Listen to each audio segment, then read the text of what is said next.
I am recording. I'm recording. Did things happen? Did the 3, 2, 1 and I missed it?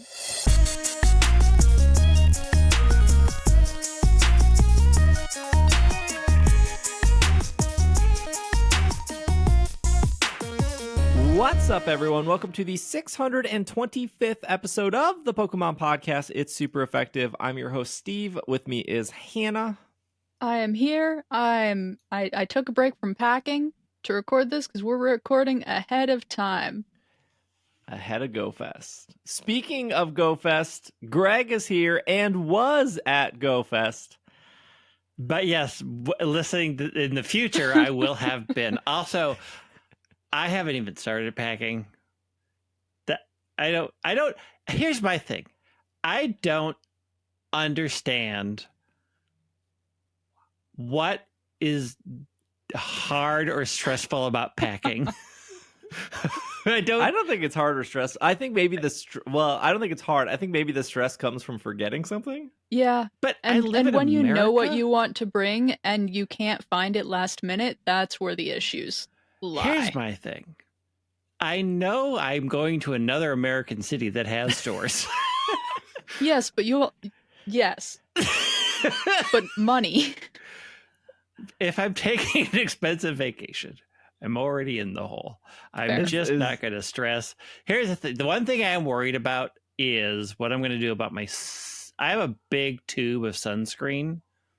And I want to bring my big tube of sunscreen, but I don't want to be stopped because I have a carry-on to say, what's your big tube of sunscreen?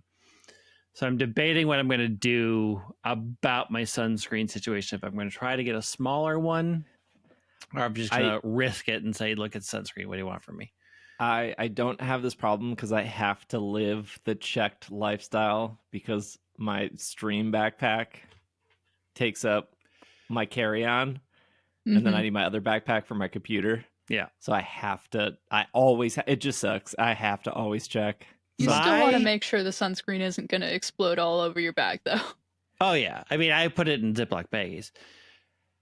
My dream every time, this is my personal travel win, is when I get to the gate and they're like, well, check your bag for free. I'm in. Take it and have it waiting for me at the top of the jet when I come back. This is the greatest moment of my travel time. I don't have to worry about it. I'm just going to take my phone and my iPad out, and you can deal with my luggage, and I'll just pick it up when I leave. I don't ever fear of my checked bag getting lost or damaged because it's just clothes. And I probably could use less clothes. It's fine. You can take it. Or like stolen. Like, what are you going to do? Steal my dirty laundry on the way back from New York? I don't care. You can have it. My only thing about this trip is I have to bring theater clothes. I have to bring like long pants and a better set of shoes because I plan on wearing it's going to be hot. So I'm not going to be wearing much more than t-shirt, possibly a tank top and shorts. And I'm not going to the theater in a tank top and shorts. So I do need to bring better shoes and pants. And you can go to the theater in a rain jacket because it's also supposedly going to rain. Supposed to rain. It's supposed to rain, on Saturday. It's supposed to rain on Friday and Saturday, but like the chances are like low that it'll hit that area. So whatever. Well, speaking of Niantic, well, we'll get to that later. Let's start off with Pokemon Sleep. We did not talk about this last week, but this was last week's news. Pokemon Sleep has reached 20 million downloads worldwide, and to celebrate, they gave out 1,000 sleep points, 1 main skill seed, 1 dream cluster medium, and 5 Poke Biscuits. All you have to do is log in during the distribution period, which is until August 25th. So from now till August 25th, if you log in, you get all those items. And they also say here that Pokemon Sleep was released on iOS and Android in late July 2023. So I would expect in the next week or so that we will probably get details for the 1 year celebration. This is not a 1 year celebration gift. This is just a download gift. Yeah, this is the download gift. Although going back to the Niantic thing, and I said this on Twitter, and I will beat this drum until it's broken. This is an amazing gift for literally nothing. Yep. They are giving you the best item in the game for free just because they reached this milestone. If this was Niantic and they were like, we reached 50 million downloads, they would be like, here's 3 Nanab berries and 4 Pokeballs. Thanks for playing our game. I just don't understand now that there are other Pokemon. Well, Pokemon Cafe Remix, that doesn't count because they are so greedy in that department. But like Masters or Unite, well, maybe Unite doesn't count either. Masters or Sleep. Let's look at those two. They are so generous to their players and just install such goodwill that I don't understand what Niantic is doing. Niantic could be like, for our 8th anniversary, everyone gets 3 super incubators. You know how good, like, that costs them nothing. Mm-hmm. Mm-hmm. That's like $6 in like in-game currency, but actually costs them literally nothing because it's a digital item. Like, why can't they just be generous for once? Because that's not the economy they have set up. Correct. Also, I never know what to do with these. I have this is like my 3rd main skill seed. I don't know what to do with them. You put them into, okay, so here's your main skill seed priority order. Energy for everyone. So that's either your Wigglytuff, your Sylveon, or your Gardevoir. And if you don't have that, in my opinion, somebody's going to like write in the comments like Golduck. That's like don't ignore that. That's like hardcore players. And you need a very specific Golduck to make that happen. My second choice, if it's not E for E, energy for everyone, would be like the Kanto starters. Blastoise, Venusaur, Charizard. If you didn't know what the Kanto starters were, I just named them. Yeah, I had no idea. I've never played those games. Not once. I've never heard of the Kanto reason. It's crazy. It's like clueless. A new region. The new Pokemon Charizard. Those have their ingredient Pokemon, and then their main skill is ingredient magnet, so they get you a lot of ingredients. So but that what would does be, it actually do? It levels up your main skill. So for example, with like a Wigglytuff, energy for everyone would be at like a main skill 1, it would be 6 energy to everyone. But if it was main skill 2, it would be like 10 energy to everyone. And if it was main skill 3, it would be like 14 energy to everyone. So it's increasing that skill permanently. So my Wigglytuff is main skill 6. So when it procs, it's 18 to everyone, which is very, very good. Because you lose, how much energy do you lose an hour? 1 or 2 an hour or something like that? Something like that. So you get that back. And a Pokemon will perform better when it's over 100%. It can go up to 150%. So Snorlax can only get you to 100. But at the start of the day, if Wigglytuff procs and gives everyone 18, now all your Pokemon are at 118% for the day. And then obviously that can stack if Wigglytuff procs. Have you put every single one of your main skill seeds into Wigglytuff? I did 3. Because Iggly to Jiggly to Wiggly is 3. Yeah. And then another 3 is 6. And you can't go higher than 6. Some And Pokemon can go to 7. Yeah. Like Golduck can go to 7. Otherwise, my Blastoise is at 6. My Charizard's at 4. Those are good too. That just means you get more ingredients. For those you'll just get more ingredients when it activates. If you don't know what to do with them, they're very good. They're good. They're permanent. Forever changed. They're permanent until this game goes down the toilet. Or until you find a better Pokemon of that kind, which is the issue. You want to make sure you're using these skill seeds on a good Pokemon. Right. Like make sure you have like an A minus, A plus Pokemon in your head. In your head, yes. The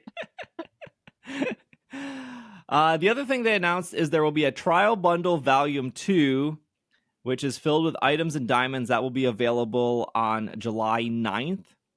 Unlike usual bundles that are exchanged for diamonds, trial bundle 2 can be purchased directly. It is saying that this will come with, it says prices are dependent on your currency in your region, so that's why they don't have them listed here. But they're saying it contains 150 paid diamonds, 350 bonus diamonds. No clue what the paid and bonus means. They've done this before and they've never clarified. 10 Poke Biscuits, and then one good camp ticket. If I was to guess, the bundle is going to cost whatever 150 diamonds is, and then everything else is extra, which I think is $2.99. That would be wild. Which is a really good deal because good camp ticket on its own is $10. Technically, in the US at least. Yeah, just based off the value of all the items in there, I was guessing maybe it would be $5. If it was any less than that, that would be incredible. $5 is still a good deal. It is. It was probably $5. They like their $4.99 in Pokemon games. And you can only get one. And it says that will be available from July 9th to February 25th, 2025. So no rush on that. Yeah, I think I remember almost everyone on the show getting the first trial bundle because it was such a good deal. Mm-hmm. The only thing I've paid for in this app. They do really get you addicted to those good camp tickets. I've been running this last 2 weeks without it, and yeah, your pot just isn't as big. You're not getting as many berries. It's a really good item, but I can't imagine spending $10 a week on it. Nope. That's crazy. I have not used a good camp ticket, I don't think, except for the one event. I don't remember. Entei or Raikou or something? I think it was Even further Raikou. back? Okay. Yeah. Yeah, it's super. I wish I had the financial luxury of spending $10 a week on a mobile game. If you do, yeah, that's awesome. I'm not shaming you. I just don't have $40 a month to be like, I love Pokemon Sleep. Plus not the that monthly much. amount you already pay. Yeah. Plus the $9 a month or $50 every 6 months I already play. So, no shame to you if you can afford it. That's awesome. Not me. What do I look like? Bobby will be that person. Yeah, Bobby is that person. Bobby's eventually getting there to the tipping point. Disposable income Bobby. I mean, I think Bobby does have a really good job. To be fair. Let's get the Café remix news out of the way. Speaking of anniversaries, but surprise! You didn't think we'd be talking about Café remix on this show, but we are. I picked the game up. I opened it on my phone. I lasted approximately 2 minutes before I'm like, no, I can't. Mm-hmm. Nope, I can't. Is it because you had game. to turn your phone sideways? Was that why? No, I don't hate turning my phone sideways. Anybody who has a problem with doing this with their hand should get their wrist checked out. I remember I just tried to go into a puzzle to start doing and I'm like, I don't enjoy this. I don't enjoy whatever it's asking me to do is not fun to me. It's not what Shuffle once was. No. That's for sure. Yeah, Shuffle was so good. It's no Trozy. Mm-hmm. I don't like Troze that much. I liked it. Art style was amazing. Yes, it was. Yeah. This was June 24th. Pokemon Café Remix celebrates their 4th anniversary, which is wild. Are they saying Café Remix? And I don't know actually. I should look this up. Is that including the rebrand? Or is it 1 year of Café? I don't even remember what it's called. Café Mix, and then 4 years of Café Remix. I would assume that includes both. Technically, it has to include both. It doesn't. I don't think it's been out for 5 years. Because Café Mix came out in 2020. Yeah, 2020. Mm-hmm. Yes. Yep. Yeah. So it has to be including that time, but pre-rebrand. Yep. Because the rebrand was what? A year later. later. Yeah. So 2021. I mean, technically Masters did that too. It was Masters for a year, and then it was Masters EX. Yeah. Do we know why they did these rebrands? I don't know. Yeah, all right. Both of them. I mean, both of them. I can't wait for Pokemon Unite to... It says Pokemon Cafe Remix is turning 4, so it's time to spill the Furret roasted tea latte on exciting opportunities to celebrate. From June 23rd to July 4th. Oh, this one's going to be over. You'll have a chance to add one legendary Pokemon during the Legendary Pokemon Bingo event. During the same time frame, Victini is cooking. Victini in a cooking king outfit may appear. And then they also said the legendary Pokemon Mewtwo will join your staff if you complete the mission Bingo. And then there was there's an evil team in the game called Team Crunch. This is hold on, I think this is a turning point at this point. Now we're getting into the deep lore. You will have an opportunity to earn Metagross to join your staff. During this time, you can enjoy sweet treats of login bonuses with the 4th anniversary stamps. I don't know. Who's playing this? Where are you? It seems like a very full game, but I don't know anyone. Of people. It's been going for 4 years, and they're putting out content. Maybe I just don't pay attention to people who play it. It's just not a good game. I feel like the people who would play it, and I'm assuming the market they were trying to get would be the Candy Crush market. Yeah. Which is very big. It's a very super big. It's like why Microsoft wanted Activision and Activision wanted whatever. King? Was it King game that had King? I think it was King. It was literally for the Candy Crush players. You would think it would have been for the Call of Duty players. It was for the Candy Crush players. For the Candy Crush players. They have lots of money and they're willing to spend it. And they no matter how bad that game is, they will continue they will continue playing it and complaining and continue giving it money. I would again assume that that's the market they were going for. And maybe that's working and that's like a silent maybe they got it. And maybe it's just like silent players. I'm sure there's people that think that about Pokemon Sleep, of like who's playing Pokemon Sleep. Yeah. I can tell you almost everyone listening to this podcast is playing Pokemon Sleep because we talk about it way too much.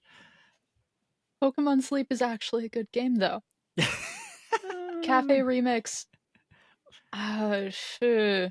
I mean, I would like it if it was much vertical. More of a matchy, like swappy or a Tetrisy thing instead of a swirly. Mm-hmm. I'm just like, I don't understand what I'm supposed to be doing. But don't people like the swirlies in Ranger? That's different. Those were great. Ranger was a fantastic game. Both have swirlies. Swirl, swirl, swirl. I know they're different. I'm just one had a stylus swirly that you have to go real fast and catch things, and one's got a let's kind of connect stuff and maybe things happen. Yeah. What do you think it would feel better, Greg, if you had like a stylus for your phone? No. It's not fun. You don't understand what's happening when in Pokemon Cafe Remix. There's I'm sure the hardcore players do. I'm sure people who love it know exactly what's happening and all the tips and tricks and the hot slides and the hot points. Honestly, I'm not convinced. It all just seems random. If I was to play a game like Cafe Remix, I would probably just play Candy Crush. Like a Candy Crush has it like figured out, and they also have millions of players, which means like they've created a game that people want to play. Well, I don't know if people want to play if they're just like, they just can't shake the Candy Crush addiction, but like. The Pokemon itself, the art style is great. The Pokemon, like the game visually looks good, but not even Pokemon can get me to sit for more than 5 minutes before I'm just like, man, I wish I was playing something else. Yeah. The art style keeps making me want to go back to the game. The art style is great. But it's one of those games where I would almost consider buying merch for it, even though I don't play it, because all of the art is incredible. If you had I agree. If you had t-shirts with those little figures on it, I would consider, as long as it nowhere on the shirt did it say Café Remix. As long as it could be, though. As long as that was hidden, or I could take it off and it could just be the cute art. Correct me if I'm wrong, because I haven't played Café Remix in like 2 years. Happy 4 years. That there's a time, like the whole thing is timer based. Like you have to like cook and swirl a meal with the timer coming down. Whereas I feel like in Pokemon Shuffle, it was just like switch 2 positions to like then line them up. And the only timer I remember in Shuffle, and I could be wrong, was like the Sunday Meowth thing where they did like Meowth every Sunday and you could get coins and it was bonuses. And that was like a 2-minute timer or something. I don't know. I guess I would want my puzzle games. I'm thinking of like Picross, which there was a Pokemon Picross. Or I'm thinking of like Sudoku. Or I'm thinking of like Professor Layton. I don't want a timer. I want to like sit there and like the puzzle. I like the puzzle part. I like puzzle games. But I don't want the stress of a timer. I don't think that makes the puzzle game more fun to me, I think. Sometimes it can. It really depends on the type of game. Yeah. I've been playing a lot of Tetris, and there's definitely a time-based element to that. Just as the blocks fall down and everything. And I think there's a timer too, but... Oh, you gotta play endless Tetris. You just play until... you blow up. The normal one already has enough ads. My guess is endless Tetris has endless ads. Yeah. How many acorns would you like to buy? That's the currency in Café Remix, is acorns. And that's why I feel like the game's dying. I mean, clearly not. It's been around for 4 years. They're having a 4-year anniversry. They are. I wonder. My guess would be once they figure out a better puzzle game, because there always feels like there is a Pokemon puzzle game. There's always a better game. Then they sunset Café Remix, come out with something else. I don't know what something else would be. Just make Pokemon Shuffle 2. Yeah, that's the thing. Why, if that's the case, if they are trying to make a better puzzle game in order to sunset the current one, why on earth would they move from Pokemon Shuffle to Café Mix? That's not in the positive direction. You're not moving to a better game. Bring back Pokemon Duel. No, Pokemon Duel was bad. Pokemon Duel was bad. Bring back Pokemon Rumble. No, that was all. That Rumble Rush was maybe the worst mobile game. No, here we go. Bring back Pokemon Dash. No, okay, that wasn't a mobile game. Not with that attitude. It could be a mobile game. It wasn't that complicated. You're right. It wasn't. It did involve a stylus, though. Would it break people's phones like it broke people's 3DSs or DSs? I don't think the touching the Pikachu to make it move broke the DSs. I think the frustration of the game itself broke. I mean, what they have all those temple escapes and whatever these days. That's true. There's never been like a Pokemon temple run or Pokemon Mystery Temple Escape. That's the next one that they're working on. They need to come out with a Pokemon Subway Surfers. So when I make TikToks and I'm talking, I can put Pokemon Subway Surfers on the bottom, and then I can talk on the top.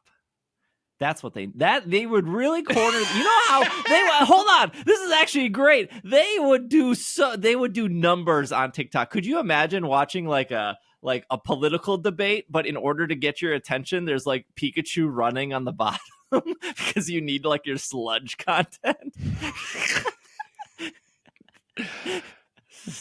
Quickly becoming a much darker timeline than I want it to be. Oh, we're already there. Yeah, Subway Surfers was not a thing when I was in like high school, college. My game was Temple Run. Temple Run was like the original one. Mm-hmm. right? Yeah, I think so. That was a middle school, high school thing for me. I don't know if there was That anything was in an between. early 30s.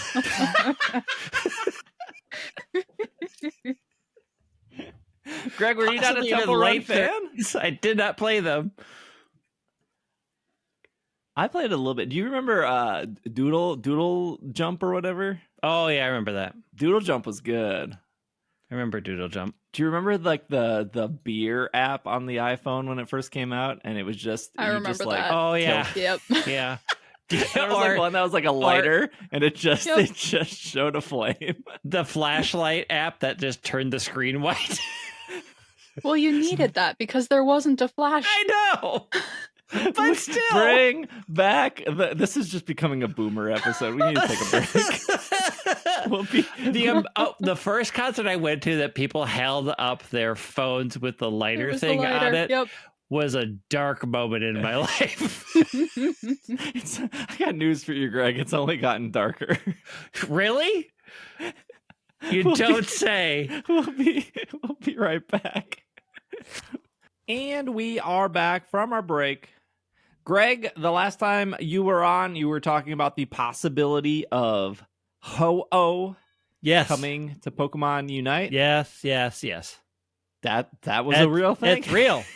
It's here, and it's broken. It's not here yet, but it's broken.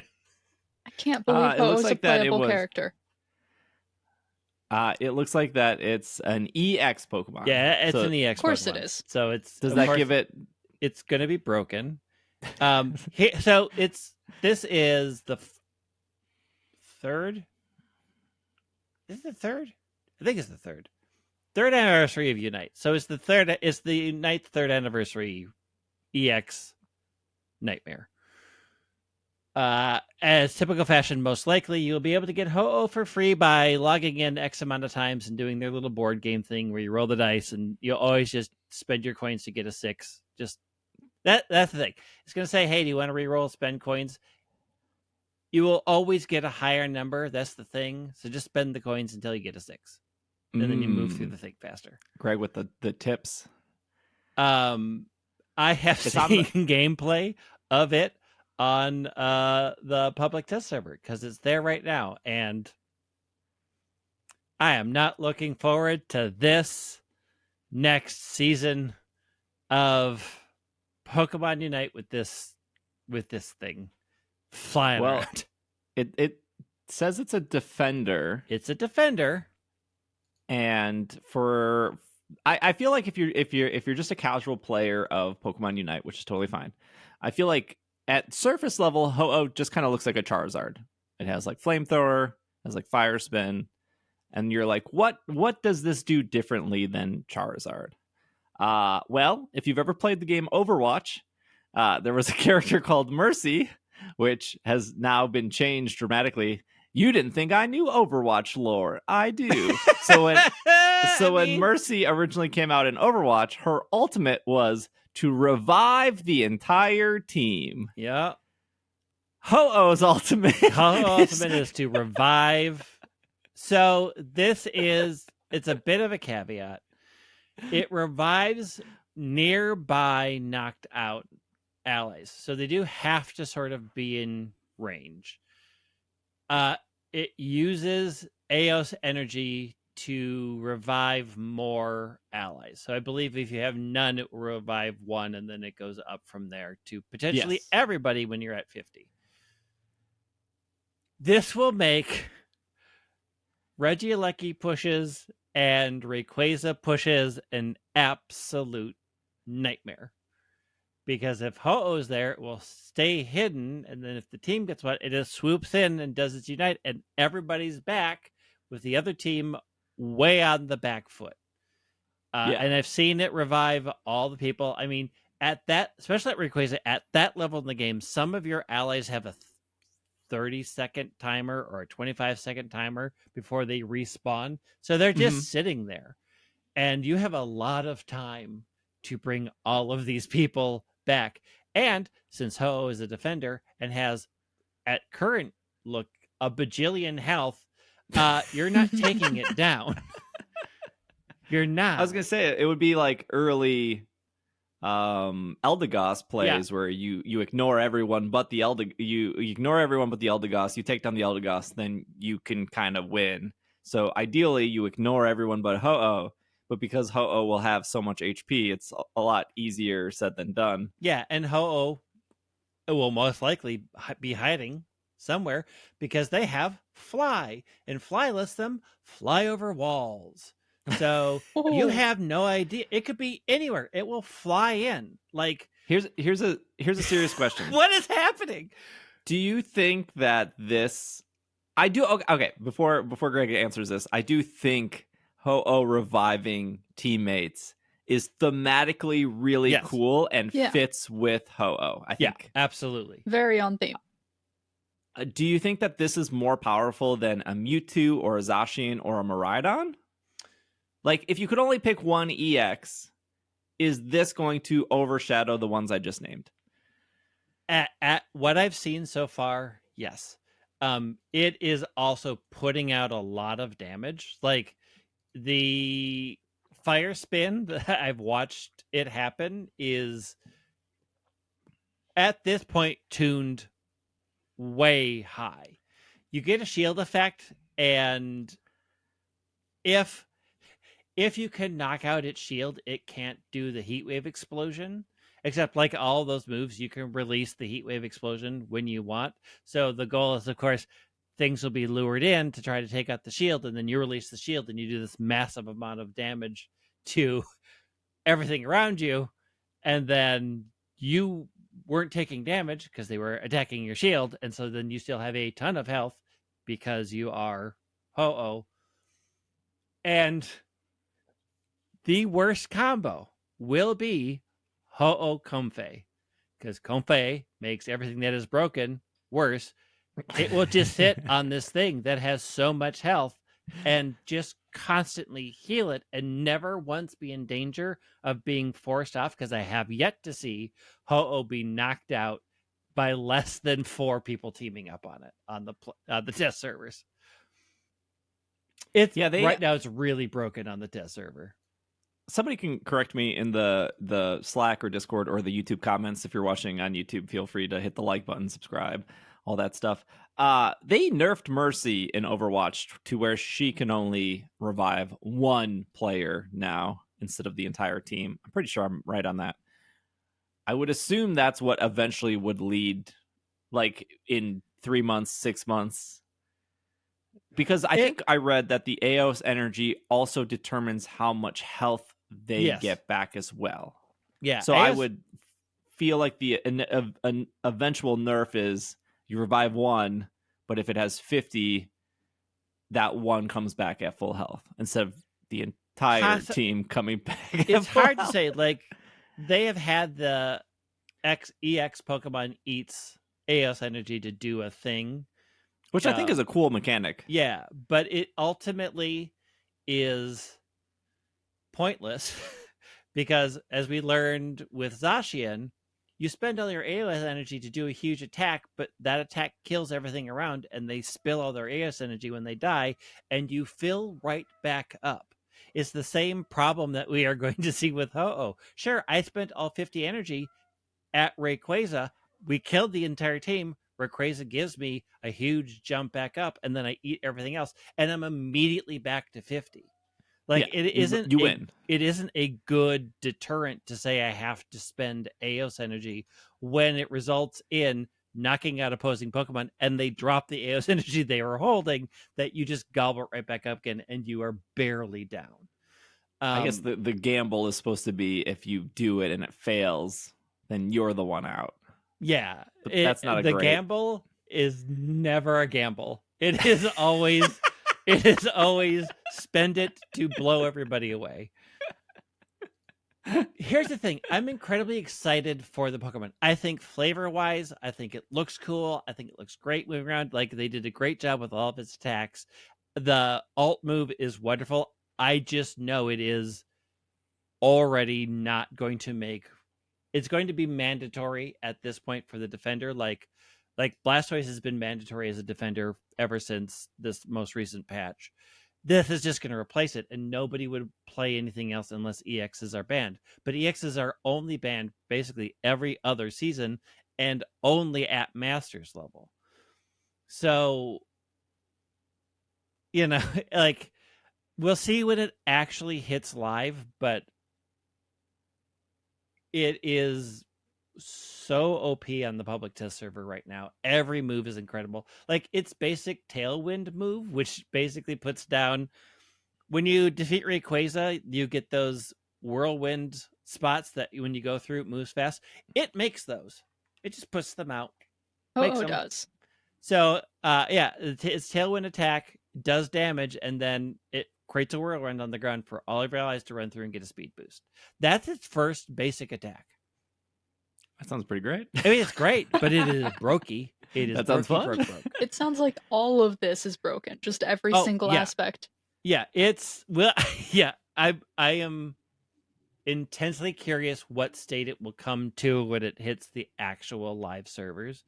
But like everybody who plays it, like, oh, we love it. It's so fun, but it's absolutely broken.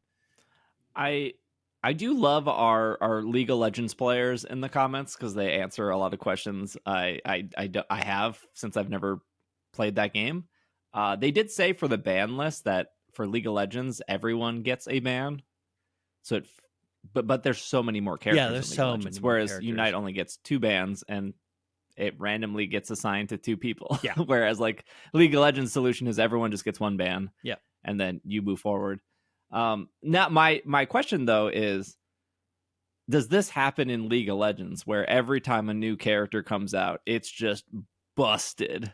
From the people that I know, that it is a common thing, right? Like that is. It is common in League of Legends too. It's a common thing for the new character to be slightly overpowered, so everybody's excited about it, gets in the game and plays it, and gets the thing of winning.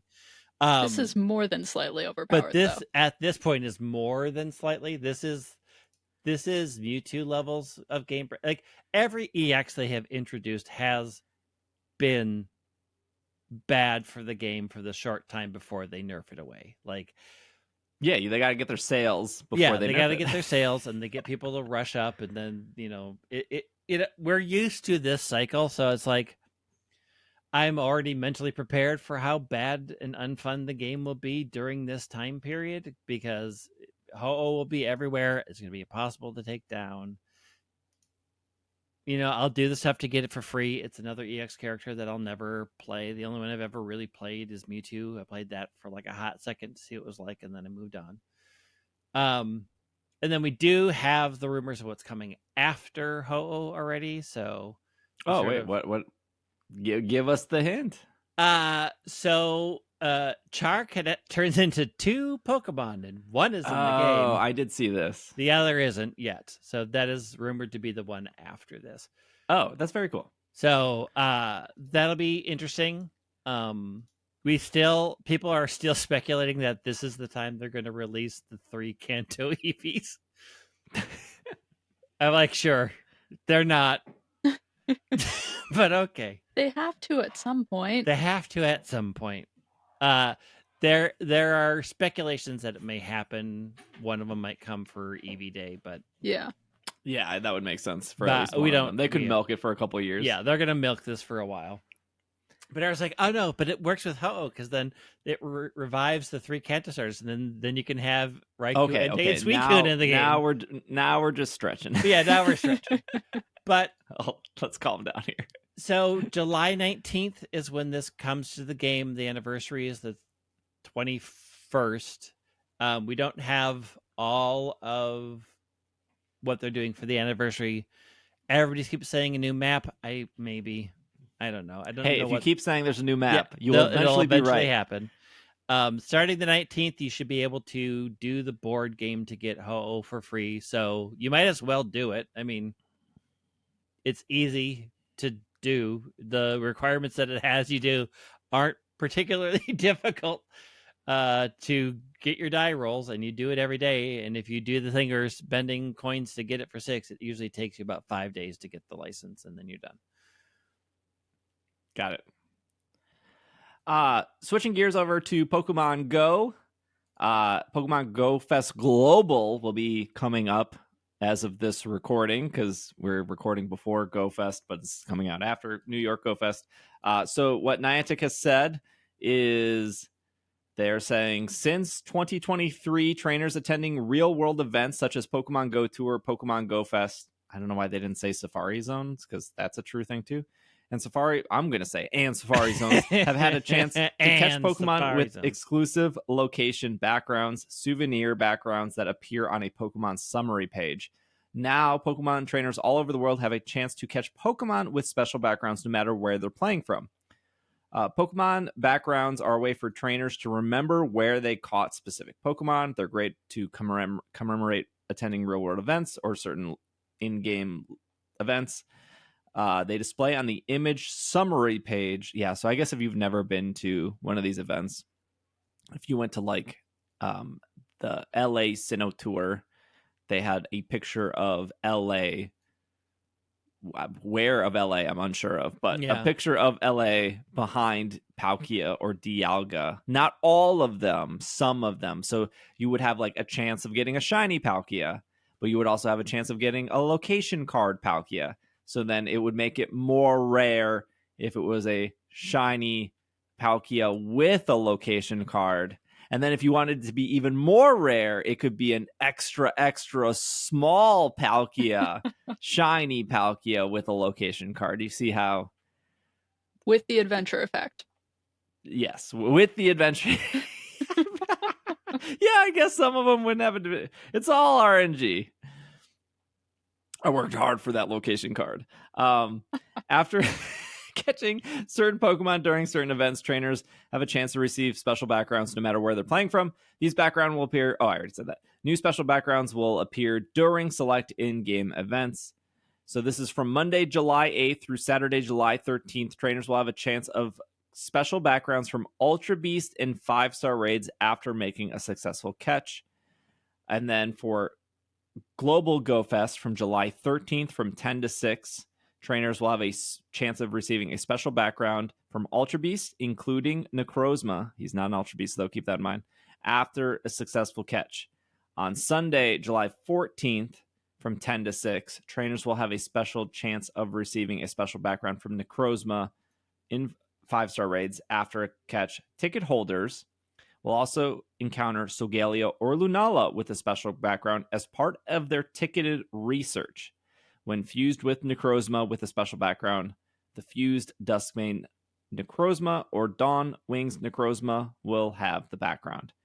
And just in case you did not know of how the fusion stuff works, because maybe you didn't play Sun and Moon or you've never had a Necrozma before, if you're fusing these Pokemon together, everything is based off the Necrozma. So if you have a normal non-shiny Necrozma and a shiny Solgaleo, which I don't think technically is in the game, but pretend it was, and you fuse them, it would be a non-shiny Duskmane Necrozma because it's all based off the Necrozma.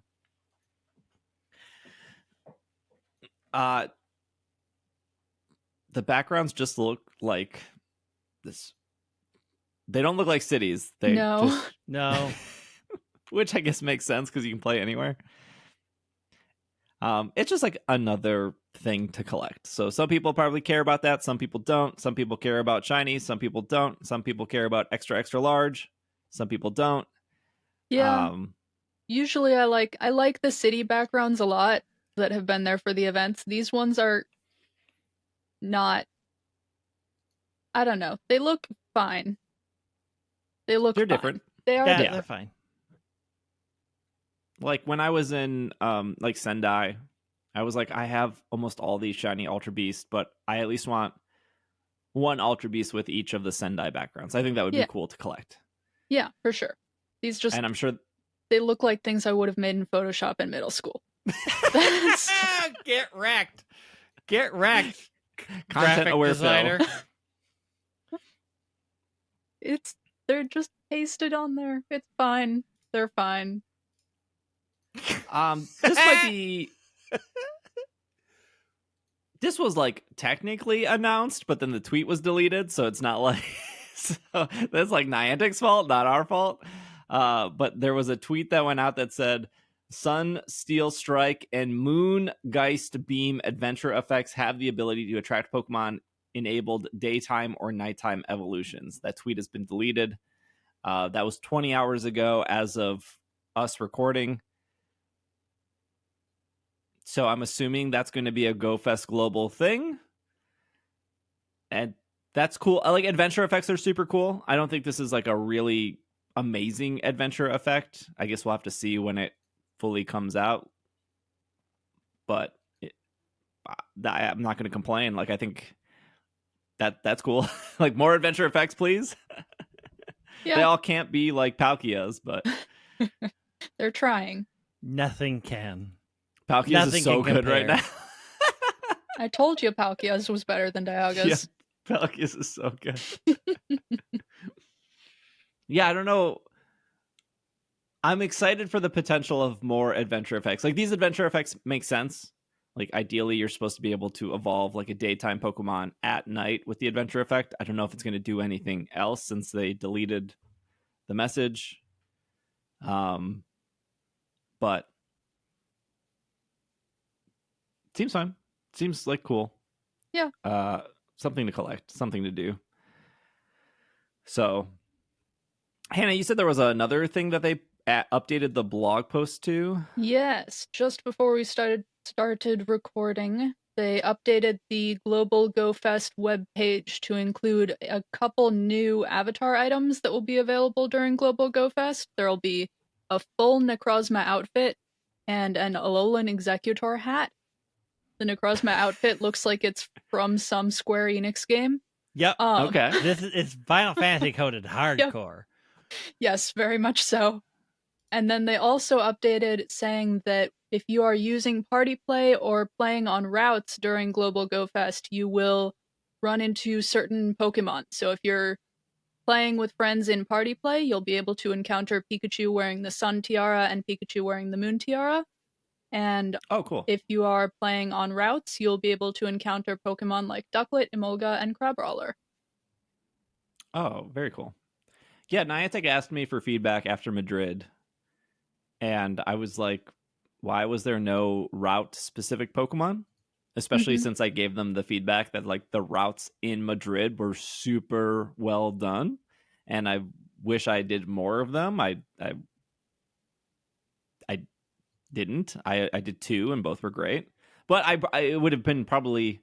I probably would have done them sooner, knowing that, they're like the LA Sinnoh Tour, you could get Basculin on the route, and the Basculin had a chance to be shiny.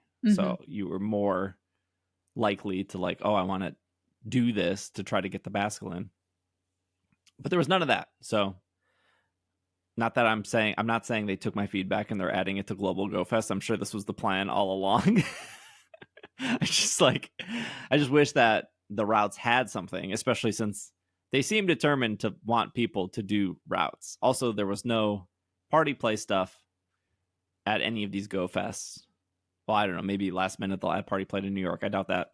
Probably not. It definitely seems like they're trying to do a bunch of special stuff for Global GoFest specifically this year. Yeah, so maybe their thinking was we'll save the Party Play and the route stuff for Global, so that has some uniqueness to it. That I could see the logic there for sure. Yeah, being at the in-person events is exciting enough, and this way they get to have some special things for everybody, including the people who went to Madrid or New York to still be excited for with Global. Right. Plus, like, to be fair, it's already overwhelming to be at a GoFest. Yeah. They want you to do so many things and so many like tasks pop up, and so yeah.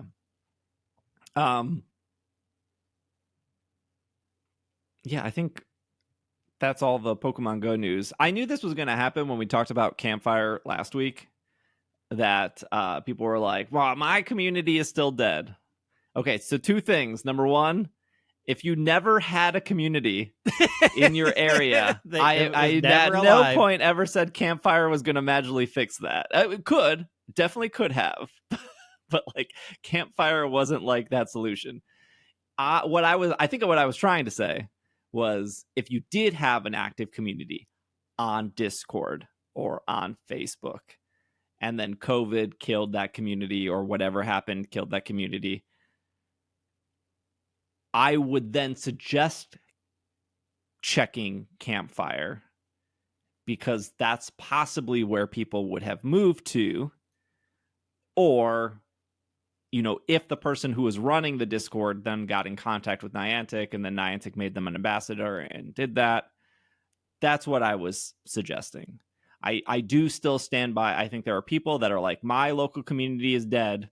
There is none, but they didn't even bother to check.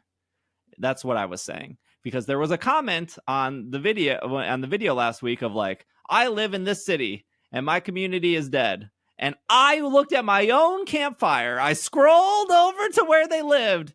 And I was like, that's not true. Look at all these events. I looked. You just literally didn't check.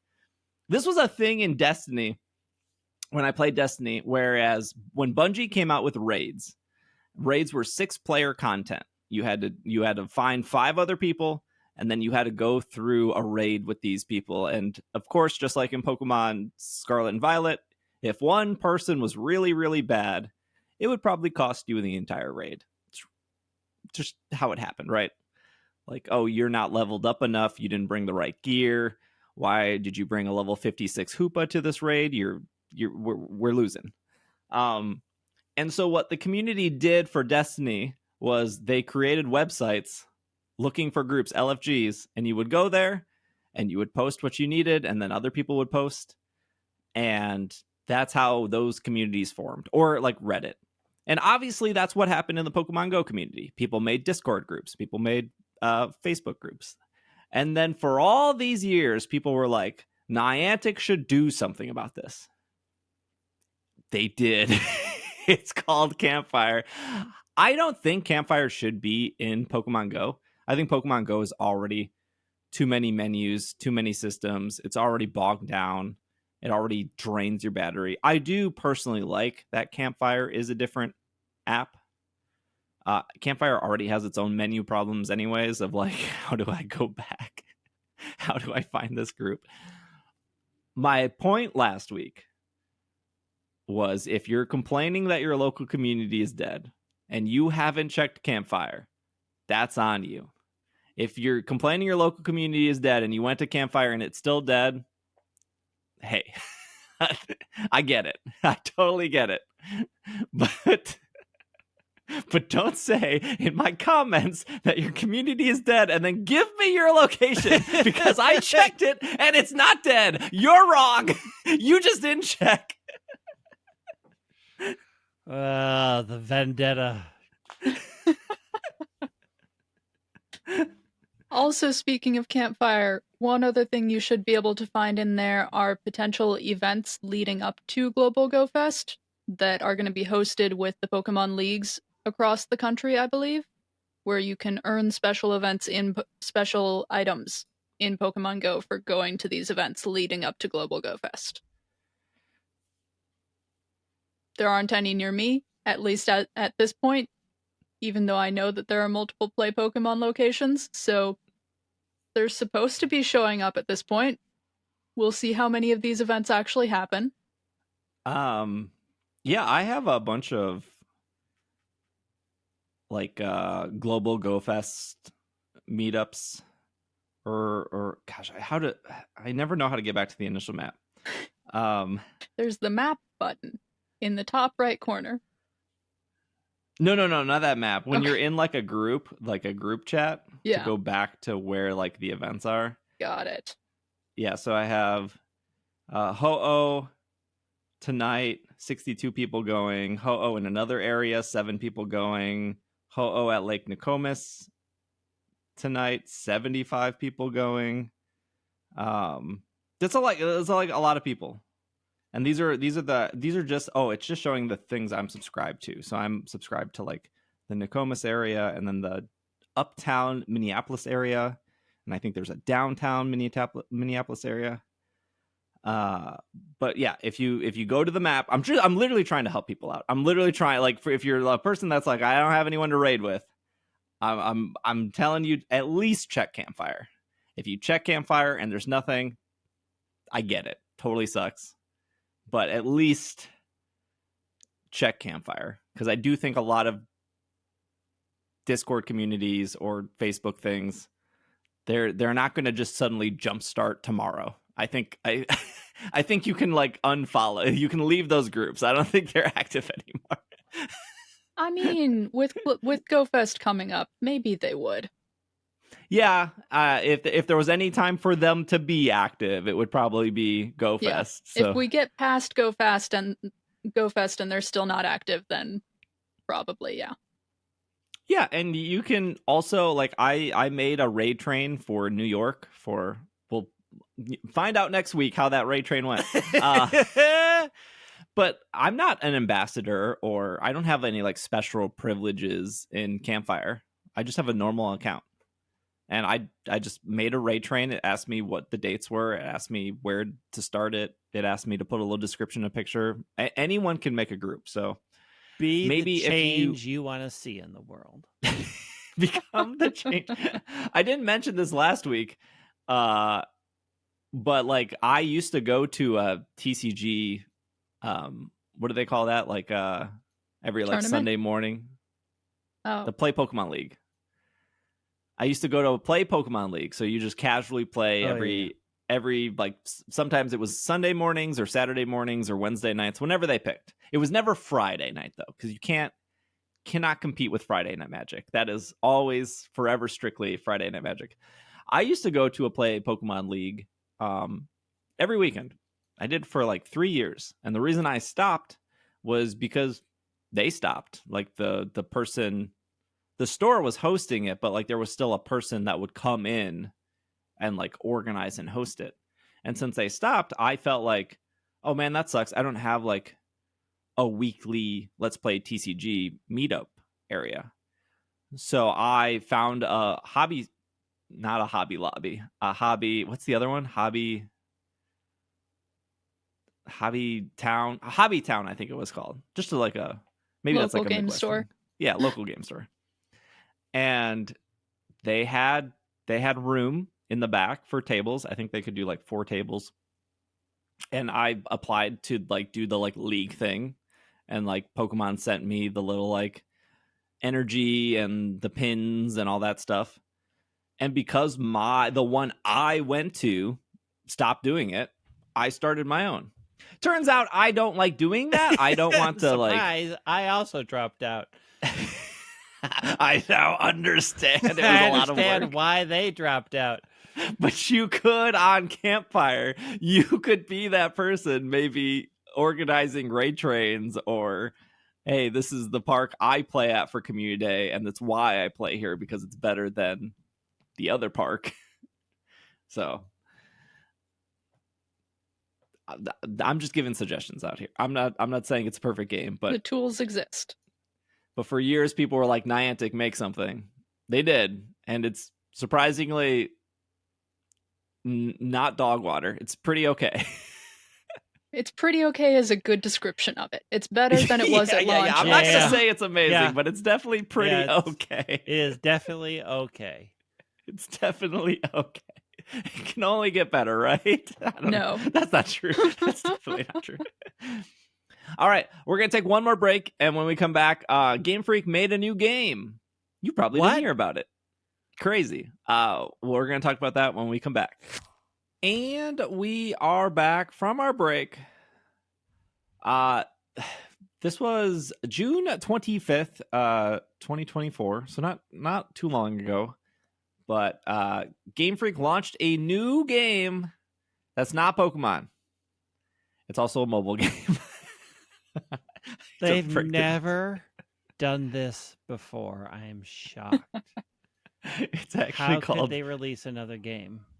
It's actually just a Temple Run Subway Surfers. No, okay. So Game Freak. This is off Nintendo Life. Developer. Not a lot of people reported on this. Don't know why. I feel like it's an easy click to put the words Game Freak and Pokemon in a title. Developer Game Freak has been known to dabble inside projects outside of Pokemon, producing, in their words, and I agree, excellent Pocket Card Jockey. I'm not sure if they're saying Little Town Hero was excellent, because that's not true. That game was not very good. But they did produce Pocket Card Jockey, Little Town Hero. They launched a new mobile game called Pandland, which they filed for trademarks at the start of the year. Although there's no worldwide release at the time of writing, Pandland is available on Android and iOS in Japan. It's described as a casual marine adventure RPG. You travel the lands with your crew to collect various bits of treasure, boasting some rather charming voxel-based visuals. Think of Pokemon Quest. Yeah, it's Pokemon Questy. You will also explore dangerous dungeons, and you can tackle the game either on your own or with friends. The official announcement from the collaborator Wonder Planet, Director of Development 1 at Game Freak, stated, oh boy, do you remember when like Game Freak said we have 2 development studios and everyone was like, well, Development 1 has to be the main studio. Well, it does. It has to be the main one. It has to be. The director says, quote, we've been working hard to create a game that takes the scale of a console game and makes it easy and simple to play. It was a difficult challenge for us alone, but by borrowing the help of Wonder Planet, which has a previous proven track record in mobile games, we were able to make this announcement. And then Nintendo Life goes on and says, it looks like this is quite the departure from what we're used to seeing with Game Freak. The studio has always proven its chops when it's not bogged down by Pokemon. Hopefully, Pandland gets a worldwide release near the future. We would love to try it out.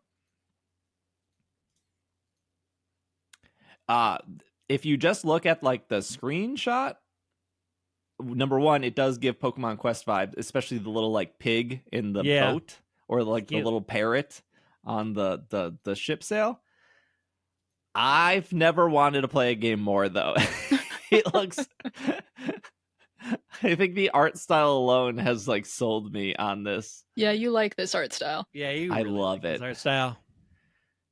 I mean, I had no idea the word voxel was a thing, but apparently it is a 3-dimensional counterpart to a pixel, and that is this art style. Yeah, I like the word voxel. There's like a giant dragon in the background, and then a little dragon, and then a littler dragon. Like something with like the crank on the back of a toy that you spin. I don't know what to... Like the old the wind up toys. Yeah. Like one of the dragons has like one of that. There's a YouTube video if you're curious. It looks cool though. I don't know what else Wonder Planet has done. Here's how I know this is a good game. Because you don't have to turn your phone sideways. It's in a different country, and I will never probably touch it. You don't have to turn your phone sideways for this. Yeah, it's vertical. Interesting, even though it's an RPG. Yeah, the trailer makes it look pretty great. Yeah, okay. I'm not sure what's going on here. But it looks awesome. Oh, there's a unicorn in it. I'm back in. Not that I was not never back left. Yeah, I never left. I do think that Pokemon Quest, which was made by Game Freak, was fantastic. Hands down, just delightful to play. The loop of surprise, surprise, getting new Pokemon and powering them up and going back through and like combining different Pokemon with like their abilities or what works with what. Fantastic. Other games, Little Town Hero, maybe not so much. And I never played it. I don't know. I barely remember it was a thing. I did purchase Pocket Card Jockey when it came to Switch, which was like 2 months ago. And I played it on a 4-hour plane ride from the very start of the game. And also just an absolutely fantastic game. What a gem of, like, when I think puzzle games, it was a very puzzle heavy episode. There is a timer to Pocket Card Jockey for sure. But the fast solitaire puzzle mechanic is so addictive. It's so great. I don't even like solitaire that much.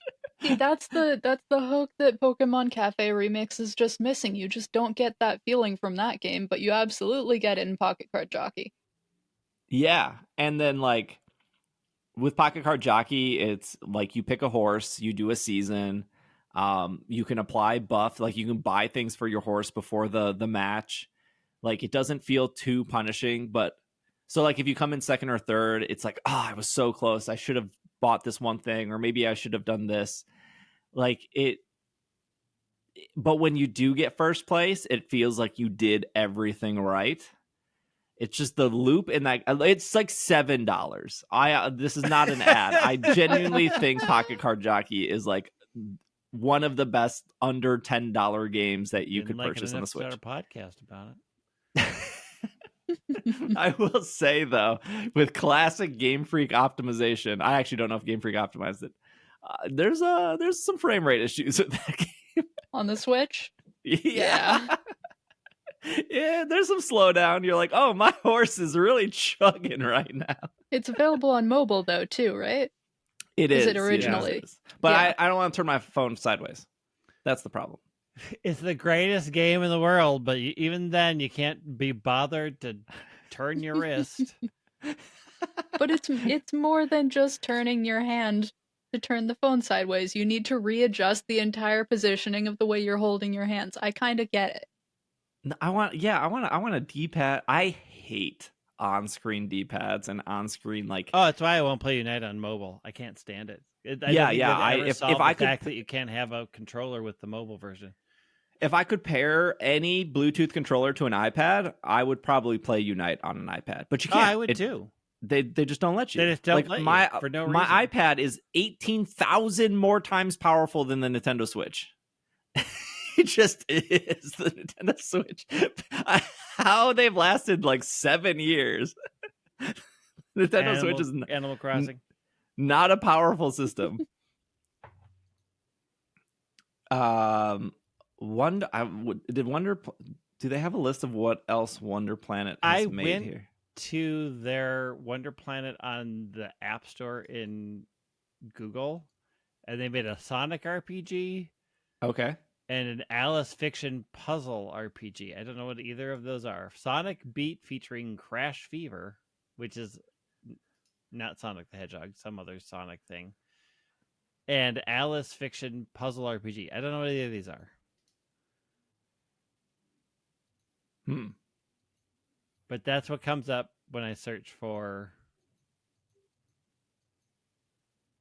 It looks like Crash Fever is a puzzle RPG.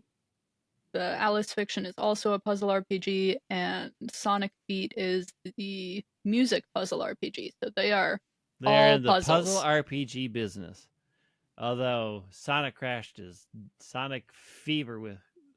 with Crash Fever does not have a good rating on the Google apps that I'm looking at. For those thinking I will just switch my store to the Japan App Store, that would work. But after watching, I'm at the Palo Land website, and they have more video of said game. And there's a lot of Japanese. Yeah. So yes. I don't know if you could just switch stores. Unless you know Japanese. Yeah. But there is a giraffe in a boat, and that is awesome. The little giraffe was riding in that boat. That was super cool.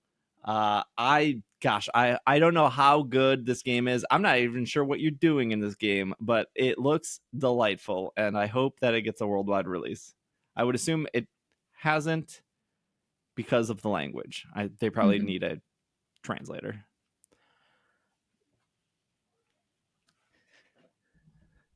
But it looks great. Oh, there's a little mouse in cube form. Oh my gosh. Who cares about 8-bit, 16-bit, 32-bit?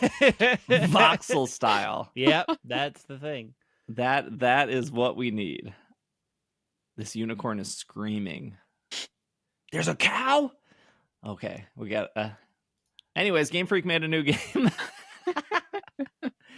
Do you remember they also announced, what was this at E3 before E3 shut down? That they were like making like a samurai RPG. Do you guys remember this? I feel like everyone forgot about it. That was a while ago. It was, and we haven't heard anything since. Here, I found it on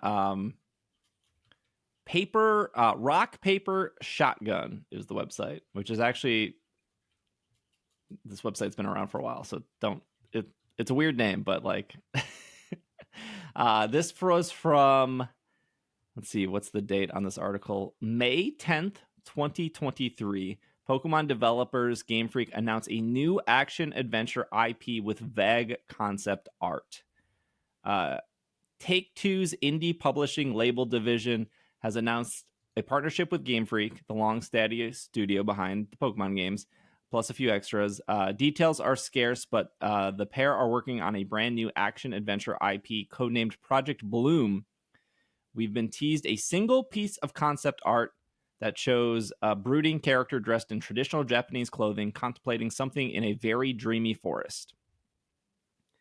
Game Freak director, quote, says, "We are thrilled to have an opportunity to create a new IP that is bold and different from our prior work. Private Division was Private Division is the publisher. Was the publisher we wanted to work with our new game. Their track record and global expertise gives us the confidence to create a sweeping new action adventure game."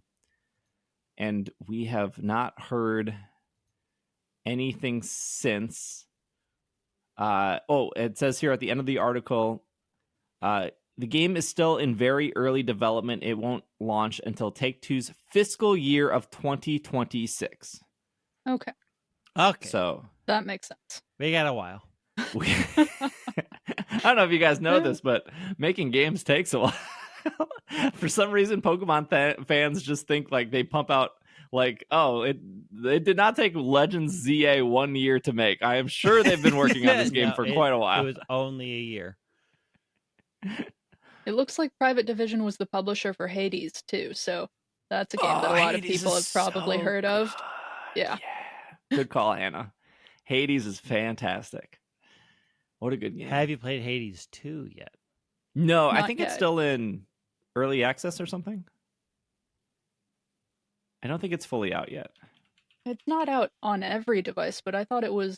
I thought it was Out. out. Oh, you out, think it's but out? not in testing anymore, but maybe. I don't actually know. I remember when people were getting early access, and I was like, I'm just going to wait. Maybe I waited too long. Maybe it's already out. Oh, it did come out. It came out on May 6th. Oh, Yep. okay. You're way too late. I'm months. too late. What did I play Hades on? I think I played it on my PlayStation. So I guess I don't think I want to play it on my Switch. If it's on, I don't think it's on Switch, but I don't think I want to it's play it on Switch yet. Okay, so On if you need new Steam, games, play it on your PC.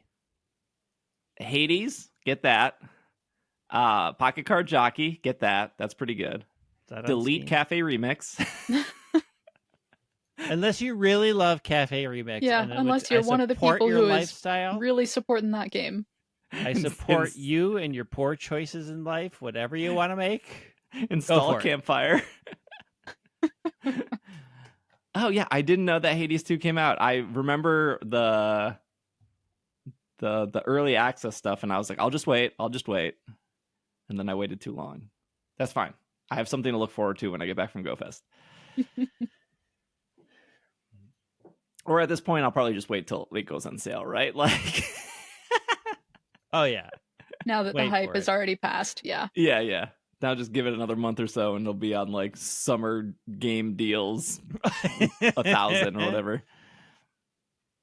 Okay, well, I think that's our episode. A little bit shorter episode for the week since we are recording early. We'll be at GoFest. If we saw you at GoFest, it was fantastic. If it rained, Sorry. curse you, Niantic. Put the weather machine up. We know you have it. And then I think the three of us will come back after GoFest and we'll talk about our experiences. and then there will be Global Go Fest. So I don't know if there'll be much to talk about for Global Go Fest, but I'm sure we'll spend like 10-15 minutes on it as well. So, and we're getting closer and closer to Worlds, so I'm sure more Worlds information will come out. I would imagine that if we don't hear anything about Pocket before Worlds, we would hear about it at Worlds. Like, this is their only big game for the year, and it feels like it will be bigger than people are anticipating, I think. I underestimated Pokemon Go. I'm not underestimating this. I genuinely think this is this is something that feels perfect for the mobile platform. I think it could catch on, but I think that it's not going to be as... I think it's maybe between Pokemon Sleep and Pokemon Go size. I don't know. Marvel Snap captured a nation. They could steal that crown. It sure Yeah, Marvel did, Snap but is, like, Marvel really Snap big. is still going, Yeah, right? I think. it is. I think so, yeah. I think I'm people just still really saying, like it. look, it can peel people off. Yeah, I had people come into my stream being like, Steve, you would love Marvel Snap, which I don't. I think they're right. I just don't like Marvel. Yeah. Like, there's just not I just don't connect with any of those characters. But I'm sure like the mechanics of whatever that is, I'm sure I would like the mechanics. Now, if Marvel Snap was voxel, then maybe Well, you can get that style in the additional cards. They have all of that artwork that you can get in those cards. Oh, really? That's kind of crazy. Oh, yeah. They have Mhm. multiple versions of all the cards, and some of them are pixel versions, and some of them are old comic versions, and blah, blah, blah. Like, it's a Yeah, whole. I've seen- it's a They have a whole lot of thing. artwork to work with. I've seen 2 Marvel movies in my time. Only 2. I saw Guardians of the Galaxy, and I really only wanted to see that because of Batista. I love Mhm. Batista. And then I saw Captain Marvel, and I still don't understand what her superpower is. Maybe I'll explain it to you sometime. Yeah, I can leave that with a Hannah because it's pretty obvious. But I thought it was okay. an okay movie, but I was like, I just don't quite get what her superpower is. She can kind of like do everything. I don't know. It was Not weird. everything. Just Well, a lot. energy. A lot. Just a lot. I don't remember much from that movie except there was like a jet plane that she was in. Oh, and then she crashed And into there was the Blockbuster. 90s. I remember the Blockbuster part. Yeah, that was the 90s. Yeah.